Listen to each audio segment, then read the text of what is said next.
हम लोग आप देख रहे हैं कि गर्म है, तो हम लोग कल से जो है वह आज 28 तारीख है, कल 29 तारीख को पहला करंट का वीडियो जो है आप लोग के पास शाम को जाएगा और आप सभी लोग जो है उस वीडियो को देखिए और जो भी होगा कमेंट उसमें लिख के भेजिएगा, तो अगले वीडियो में मैं सुधार करूंगा। तो 4-5 वीडियो में पोल्ट्री और आईआर का करंट का जो है कल से 29 तारीख से मैं शुरू करूंगा। इसके पहले जो है कुछ वर्गों के लिए जो है जो आयोग बनाए गए हैं, SC ST आयोग, उस पर चर्चा किए थे और इसमें कुछ बचा हुआ था, तो आज हम लोग इस पर जो है चर्चा कर लेते हैं।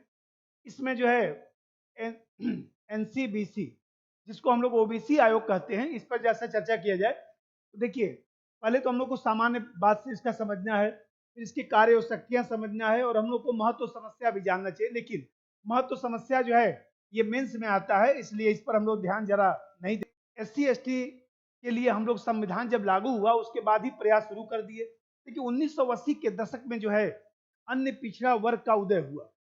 अब जानते हैं कि 1980 के बाद की राजनीति में जो परिवर्तन आया, उस परिवर्तन ने जो है वह OBC वर्ग का विकास किया है। सामाजिक, शैक्षणिक और आर्थिक रूप से जो लोग जो है पिछड़े हुए हैं, उन लोगों को हम लोग OBC कहते हैं, अदर बैकवर्ड क्लास कहते हैं।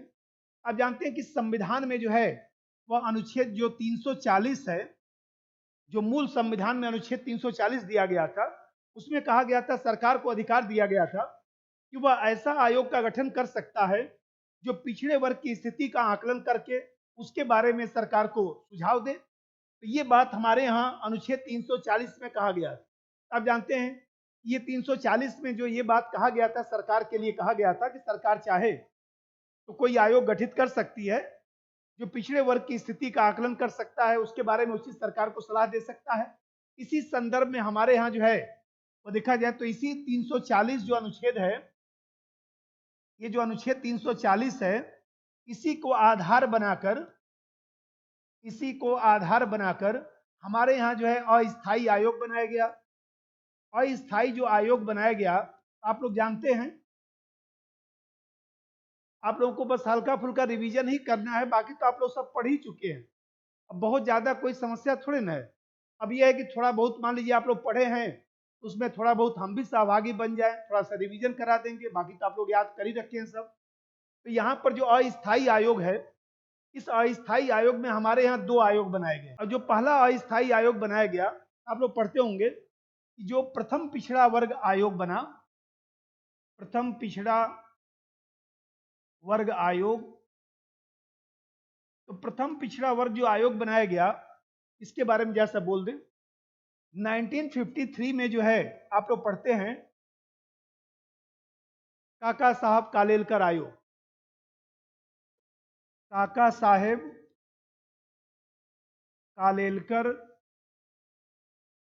कालेलकर।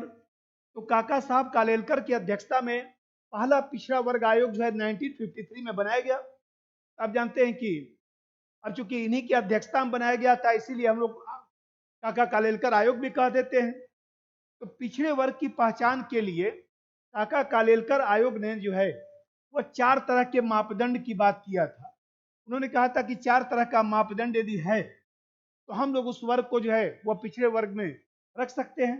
इन्होंने पहला जो मापदंड बनाया था, उसमें यह कहा था कि हिंदू समाज की जो परंपरागत जो जाति व्यवस्था है, उस जाति व्यवस्था में यदि कोई व्यक्ति जो है निम्न स्थिति रखता है, तो ऐसे लोगों को हम लोग इसमें शामिल कर सकते हैं। तो पहला बात तो यही कहा गया था, जो हिंदू समाज की जो परंपरागत जाति व्यवस्था है उसमें निम्न स्थिति रखता हो। और दूसरा बात इसमें कहा गया था कि जो हम लोग के यहाँ मान लीजिए जो जातिगत जो समुदाय हैं, कम्युनिटी है, सामान्य शैक्षणिक प्रगति का अभाव, सामान्य रूप से जो शिक्षा व्यवस्था चलती है उसका यदि अभाव दिखाई देता है, तो भी हम लोग इसको उसमें OBC वर्ग में शामिल कर सकते हैं। और तीसरा बात कहा गया था, सरकारी सेवा में अपर्याप्त प्रतिनिधित्व हो। यदि सरकारी सेवा में अपर्याप्त प्रतिनिधित्व है तब भी हम लोग उसको शामिल कर सकते हैं। और चौथा बात इसमें मापदंड जो बनाया गया था, जो स्केल बनाया गया था, जो पैरामीटर बनाया गया था, उसमें चौथा बात कहा गया था कि व्यापार, वाणिज्य और उद्योग में जो है वह व्यापक अनुपस्थिति हो, मतलब कि जो बिजनेस है, चाहे कॉमर्स है, इस तरह की चीजों में जो है उनकी उपस्थिति सामान्यतः दिखाई न देती हो।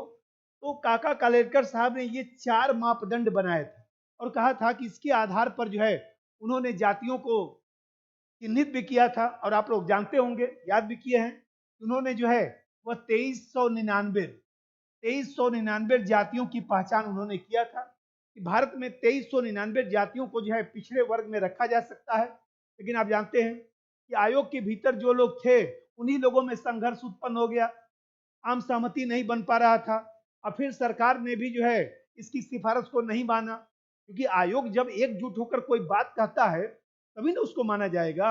अब जब तक विपक्ष जब तक जो है बिखरा हुआ था, तब तक कहां सरकार पर दबाव बन रहा था। जब सब विपक्ष के लोग देखिए एकजुट होकर जो है अब चिल्ला रहे हैं, तो थोड़ा बहुत दबाव तो बनना शुरू हो गया ना। तो ये जो है आयोग में भी यही हुआ कि सब लोग मिलकर जो है बात नहीं कह पाए, कोई कुछ कह रहा है, कोई कुछ कह रहा है, कोई उसमें कह रहा था कि 2100 जातियों को ही शामिल किया जाए। इसके कारण जो है असमंजस के कारण सरकार ने जो है इसकी सिफारिश को जो है नहीं स्वीकार किया। तो प्रथम पिछड़ा आयोग के बारे में मैं बताया।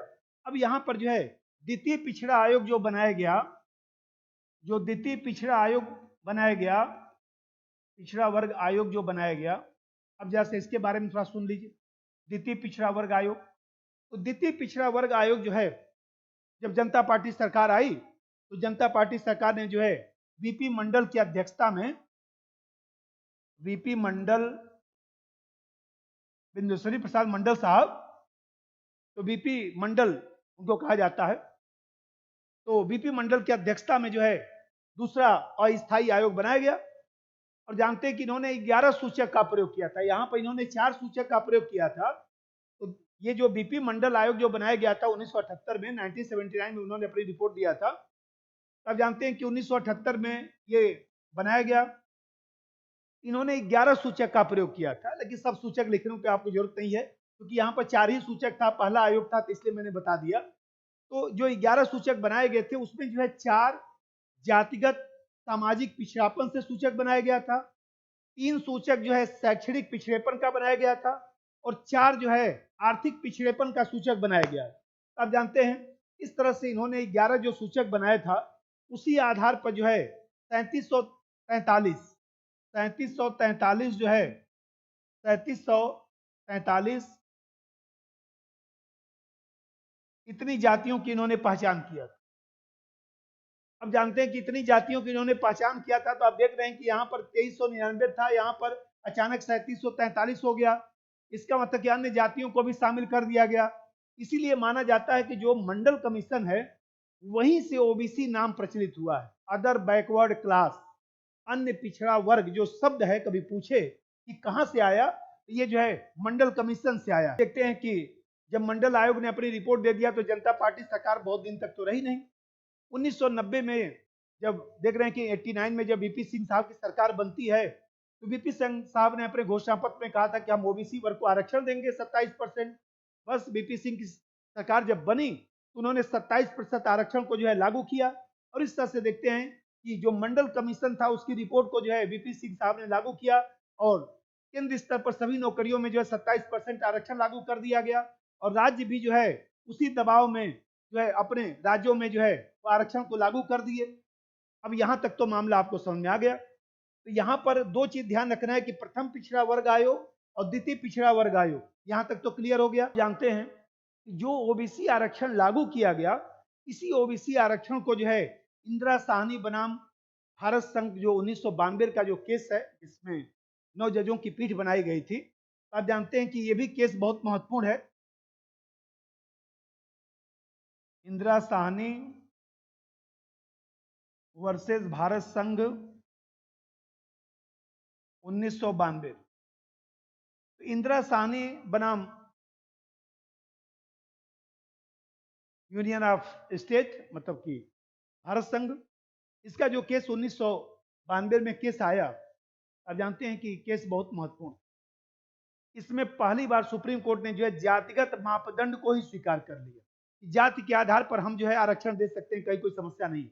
और 27% जो आरक्षण दिया गया था उस आदेश को जो है संवैधानिक घोषित कर दिया। लेकिन सुप्रीम कोर्ट ने कहा कि पदोन्नति में कोई आरक्षण नहीं दिया जाएगा, मतलब ओबीसी को पदोन्नति में आरक्षण नहीं दिया जाएगा। एससी एसटी को जो पदोन्नति में आरक्षण दिया जाता है वो तो संवैधानिक है, लेकिन यहाँ सुप्रीम कोर्ट ने स्पष्ट कर दिया कि ओबीसी को पदोन्नति में कोई आरक्षण नहीं दिया जाएगा। और आरक्षण की सीमा इसी में 50% निर्धारित की गई थी कि आरक्षण की सीमा जो है 50% से ज्यादा नहीं होगा। और इसी में एक सुप्रीम कोर्ट ने कहा था कि क्रीमी लेयर बनाया जाना चाहिए, क्रीमी लेयर बनाया जाना चाहिए। तो इसमें सुप्रीम कोर्ट ने जो है क्रीमी लेयर की बात किया था। क्रीमी लेयर का मतलब यह है कि जैसे अभी आप देखते हैं कि क्रीमी लेयर हमारे यहाँ 8 लाख है। इसका मतलब कि कोई भी ओबीसी का उम्मीदवार है, यदि उसका इनकम टैक्स जो है वो जो फाइल हो रहा है वो 8 लाख से ज्यादा का है, तो ऐसी दशा में उसको यह आरक्षण का लाभ नहीं मिलेगा। और ये जो क्रीमी लेयर शब्द है रामनंदन प्रसाद जी ने दिया था। रामनंदन प्रसाद,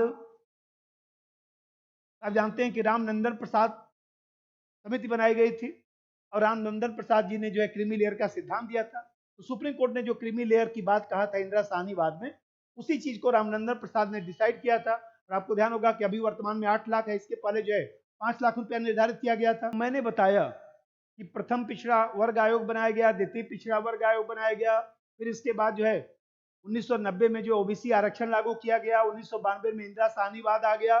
अब जानते हैं कि सुप्रीम कोर्ट बार बार कहता था कि भाई अस्थायी आयोग जो आप बना रहे हैं तो कम से कम स्थायी आयोग तो बनाइए। अब 1993 में जो है स्थायी आयोग बनाया गया। तो यहाँ पर ध्यान रखना है कि 1993 में जो है स्थायी आयोग बनाया गया। तो जो स्थायी आयोग बनाया गया, आप जानते हैं कि ओबीसी के लिए जो स्थायी आयोग बनाया गया, यहाँ पर ये कानूनी आयोग बना था, मतलब साधारण बहुमत से प्रस्ताव पारित किया गया, कोई संविधान संशोधन नहीं किया गया। और जो पहला स्थायी आयोग बनाया गया था उसी के अध्यक्ष जो है रामनंदन प्रसाद जी बनाए गए थे, जो अभी मैं बताया कि क्रीमी लेयर का उन्होंने सिद्धांत दिया। आप देख रहे हैं 1993 में ओबीसी आयोग जो बनाया गया था वो कानूनी आधार पर बनाया गया था, संवैधानिक आधार पर नहीं बनाया गया। और इस तरह से देखा जाए तो स्थायी आयोग की शुरुआत जो है कब से हुई? 1993 से। अब यहाँ पर थोड़ा सा हम लोग आगे बढ़ते हैं। यहाँ पर आप लोग पढ़ते हैं संशोधन, ओबीसी से संबंधित जो संशोधन है उसमें 3 संशोधन हमारे यहाँ महत्वपूर्ण है। देखिए पहला संशोधन जो है 93वां संविधान संशोधन जो किया गया, जो आप लोग पढ़ते होंगे मूल अधिकार में 2006 में। फिर अभी मैं जैसे मैं बताया कि जो संवैधानिक दर्जा दिया गया 102वां संविधान संशोधन 2018 द्वारा, और 105वां संविधान संशोधन भी इसी से संबंधित है 2021 105वां। ये 3 संशोधन आपको ध्यान रखना चाहिए। तो जैसे आप लोग जानते हैं कि 93वां संविधान संशोधन द्वारा जो है अनुच्छेद 15(5) जोड़ा गया। अब 15(5) जोड़ के कहा गया कि यहाँ पर ये लिखा गया कि जो निजी संस्थाएं हैं, निजी संस्थाओं सहित जो शैक्षणिक संस्थाएं हैं उसमें एससी, एसटी और ओबीसी सभी को आरक्षण की सुविधा प्रदान किया जाएगा। ये बात हमारे यहाँ 15(5) में लिखा गया, जो मैं मूल अधिकार में आप लोग को बता भी चुका हूँ। 102वां संविधान संशोधन अभी हम लोग पढ़ेंगे, एनसीबीसी। आप देख रहे हैं नेशनल कमीशन फॉर बैकवर्ड जो क्लास है उसके लिए जो आयोग बनाया गया वो 102वां संविधान संशोधन 2018 द्वारा बनाया गया। और यहाँ पर जो 105वां संविधान संशोधन किया गया इसका भी महत्व है, क्योंकि आप जानते हैं कि पहले जो 102वां संविधान संशोधन था उसमें राष्ट्रपति को अधिकार दिया गया था, केंद्र सरकार को अधिकार दिया गया था कि वह लिस्ट बनाएगा। जो केंद्र सरकार लिस्ट में शामिल करेगा उसी को माना जाएगा, राज्य सरकार को कुछ अधिकार ही नहीं था। यहाँ पर 105वां संविधान संशोधन द्वारा कहा गया कि सामाजिक शैक्षणिक रूप से पिछड़े वर्ग की पहचान का जो अधिकार है वह केवल केंद्र सरकार को नहीं होगा, बल्कि देखा जाए तो केंद्र सरकार और राज्य सरकार और यूनियन टेरिटरी सभी लोग जो है पिछड़े वर्ग आयोग की सूची जो है जारी कर सकते। इसका मतलब सामाजिक शैक्षणिक रूप से पिछड़े वर्ग की पहचान का अधिकार राज्य और यूटी को भी दे दिया गया। केंद्र के पास तो था ही, राज्य और यूटी को भी दे दिया गया, यूनियन टेरिटरी को भी दे दिया गया। ये 3 संशोधन आपको जो है ध्यान रखना चाहिए। तो हम लोग चर्चा जो मेनली करेंगे उस पर चर्चा हम लोग करेंगे 102वां जो संशोधन है 2018 का, उस पर जैसा हम लोग चर्चा कर लेते हैं। 102वां संशोधन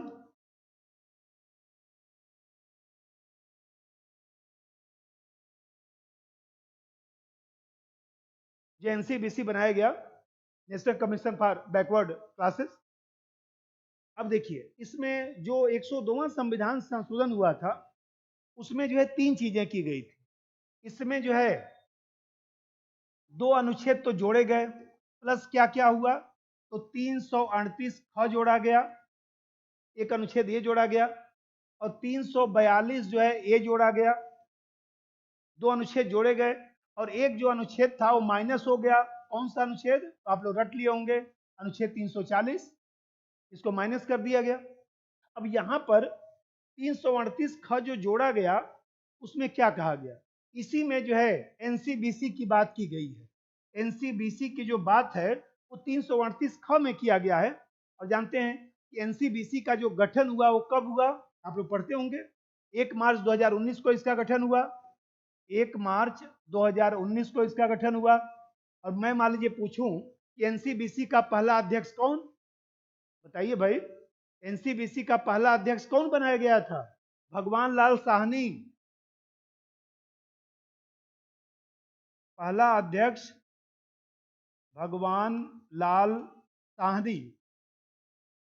मान लीजिए मैं पूछ दूं कि वर्तमान में कौन अध्यक्ष है? वर्तमान में इसके कौन अध्यक्ष है? श्री हंसराज गंगाधर अहिर। श्री हंसराज गंगाधर अहिर। अब देखते हैं कि श्री हंसराज गंगाधर अहिर जो है इसके वर्तमान जो है वह अध्यक्ष बनाए गए हैं, जो अभी भी हैं वर्तमान में, 2023 से ही 2000 कार्य कर रहे हैं। अब यहाँ पर 338 जो अनुच्छेद है उसके माध्यम से एनसीबीसी बनाया गया, ये मैं समझाया आपको। अब यहाँ पर ध्यान रखिए, ये 342 ए जोड़ा गया, ये क्या चीज है? ये 342 ए के तहत जो है राष्ट्रपति को अधिकार दिया गया कि वह सूची जारी करेगा। और मैं अभी बताया कि अब 105वां जो संशोधन हुआ था, 105वां जो संशोधन हुआ था वो किस अनुच्छेद में हुआ? 342 ए में हुआ, क्योंकि इसमें कहा गया था कि राष्ट्रपति को अधिकार दिया गया था कि वह सूची जारी करेगा। और 105वां संविधान संशोधन द्वारा जो है इसमें कह दिया गया कि राज्य और यूटी को भी अधिकार दे दिया गया। अब यहां तक तो क्लियर हो गया। अब ये अनुच्छेद 340 क्यों हटा दिया गया भाई? क्यों समाप्त कर दिया गया? क्यों निरसित कर दिया गया? अब जानते हैं कि अनुच्छेद 340 में जो मूल संविधान था हमारे यहाँ, तो मूल संविधान में ये बात लिखा गया था कि पिछड़े वर्ग की दशाओं के अन्वेषण के लिए आयोग की नियुक्ति की जाएगी। अब समस्या यह कि जब संवैधानिक आयोग बन गया तो फिर इसकी प्रासंगिकता ही खत्म हो गया। अब संवैधानिक आयोग बन गया तो क्या आयोग की नियुक्ति हो गया? अब तो संविधान में ही आयोग शामिल हो गया और इस तरह से देखा जाए तो इस अनुच्छेद की प्रासंगिकता समाप्त हो गई और यह अनुच्छेद 340 जो है निश्चित कर दिया गया, समाप्त कर दिया गया। अब जो नया आयोग बना है, एनसीबीसी जो बना है, उसके बारे में थोड़ा सा हम लोग चर्चा कर लें। तो जो एनसीबीसी बना है उसके बारे में हम लोग को जो है 2-4-5 बातों को हम लोग ध्यान रखना है। पहला चीज तो इसमें एक अध्यक्ष, एक उपाध्यक्ष और 3 सदस्य रखे गए। सब नियुक्ति राष्ट्रपति द्वारा किया जाएगा। सेवा शर्त और कार्यकाल का निर्धारण राष्ट्रपति करेगा। वर्तमान में कार्यकाल 3 वर्ष रखा गया है। और फिर आप जानते हैं कि इसके जो अध्यक्ष बनाए जाते हैं, सुप्रीम कोर्ट, हाई कोर्ट के जो है न्यायाधीश बनाए जाते हैं, जो सेवानिवृत्त न्यायाधीश हैं सामान्यतः उनको बनाया जाता है। और यहाँ पे ध्यान रखना है कि ये जो आयोग बनाया जाता है यह अपनी रिपोर्ट जो है राष्ट्रपति को देता है और राष्ट्रपति इसको बाकायदे जो है संसद में रखवाता है। अब यहाँ पर थोड़ा सा एनसीबीसी का जो कार्य है, एनसीबीसी का कार्य और जो शक्ति है, इसके बारे में थोड़ा सा हम लोग चर्चा कर लें, क्योंकि कभी पूछ सकता है कि कौन सा कार्य नहीं है, तो थोड़ा सा उस पर चर्चा हो जाए। तो पहला जो कार्य है, सामाजिक शैक्षणिक रूप से पिछड़े वर्ग को संविधान आवलिक कानून द्वारा जो संरक्षण दिया गया है, जो सुरक्षा दिया गया है, उसकी निगरानी करना, उसकी जांच करना और साथ ही साथ ये देखना कि जो भी संरक्षण दिया गया वो किस तरीके से लागू हो रहा है, सरकार को सुझाव देना। जो ओबीसी वर्ग है विकास प्रक्रिया में जो है जो भाग ले रहा है उसमें क्या समस्या आ रही है और जो विकास की प्रगति है उसका मूल्यांकन भी करता है। अब मैं अभी बताया आपको कि ये राष्ट्रपति को रिपोर्ट देता है, लेकिन ध्यान रखिएगा सरकार के लिए बाध्यकारी नहीं है। उस रिपोर्ट को लागू करना सरकार के लिए बाध्यकारी नहीं है। अब फिर अब जानते हैं इसको जो है सिविल कोड का दर्जा दिया गया। सिविल कोड का दर्जा का मतलब ये सम्मन जारी कर सकता है, दस्तावेज मंगा सकता है, कोई सार्वजनिक अभिलेख है उसकी मांग कर सकता है, शपथ पत्र जो है साक्ष्य के रूप में ले सकता है, ये सब इसका अधिकार है। और ओबीसी कोई मान लीजिए निर्धारित करने वाली जो परिस्थिति है उस परिस्थिति का आकलन भी कर सकता है। कोई समस्या है तो समस्या का समीक्षा भी कर सकता है, स्थिति सुधार के लिए सिफारिश भी कर सकता है।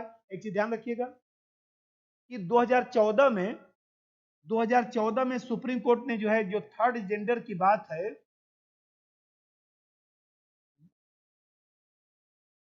जो थर्ड जेंडर की बात है, तृतीय लिंग की जो बात है, इस तृतीय लिंग को जो ओबीसी में रख दिया गया है। आप देखते हैं कि जिसको किन्नर कहा जाता है, तो किन्नर लोगों को जो है सुप्रीम कोर्ट ने कहा कि किन्नर लोग जो है ओबीसी में रहें। अब किन्नर लोग भी आईएएस पीसीएस बनते हैं तो लोग भी जो है फार्म में 27% का आरक्षण ले सकते हैं। तो मैं बताया कि ये हमारे यहाँ एनसीबीसी का कार्य है। अब हम लोग थोड़ा सा चर्चा करेंगे अल्पसंख्यक जो आयोग है, जो माइनॉरिटी कमीशन है, उस पर जैसा चर्चा कर लेते हैं। तो देखिए संविधान में जो है पंथ निरपेक्षता की बात की गई है।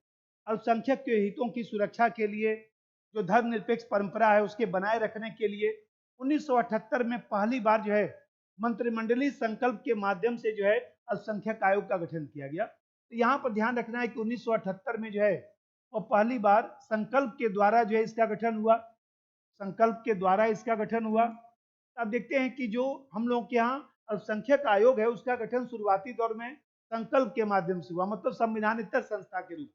अब जानते हैं कि 1992 में बार बार सुप्रीम कोर्ट कहता था कि भाई इसको कानूनी दर्जा दिया जाए। अब देखते हैं कि 1992 में हमारे यहाँ जो है इसको कानूनी दर्जा दिया गया, कानूनी दर्जा दिया गया। अब जानते हैं कि इसको संवैधानिक दर्जा देने के लिए एक विधेयक बनाया गया था लेकिन पारित नहीं हुआ और इस तरह से यह संवैधानिक दर्जा प्राप्त नहीं कर पाया है। इसका मतलब कि अल्पसंख्यक आयोग वर्तमान में क्या है, तो वर्तमान में जो है कानूनी जो है संस्था है, कानूनी आयोग है।